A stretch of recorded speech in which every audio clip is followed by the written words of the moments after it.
ಹೋಗೋಣ ಬನ್ನಿ ಬಾದಾಮಿಯ ಸುಂದರ ಬನಕ್ಕೆ, ಶಾಕಾಂಬರಿ ದೇವಿ ನೆಲೆಸಿರುವ ಆ ಮಂದಿರಕ್ಕೆ.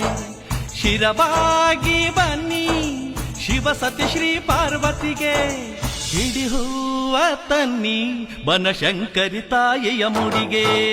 ಕಲಿಯುಗ ವರದೆ ಬನಶಂಕರಿಯೇ ಕರುಣಿಸು ತಾಯಿ ಶಾಕಾಂಬರಿಯೇ, ಕಲಿಯುಗ ವರದೆ ಬನಶಂಕರಿಯೇ ಕರುಣಿಸು ತಾಯಿ ಶಾಕಾಂಬರಿಯೇ. ಹೋಗೋಣ ಬನ್ನಿ ಬಾದಾಮಿಯ ಸುಂದರ ಬನಕ್ಕೆ, ಶಾಕಾಂಬರಿ ದೇವಿ ನೆಲೆಸಿರುವ ಆ ಮಂದಿರಕ್ಕೆ.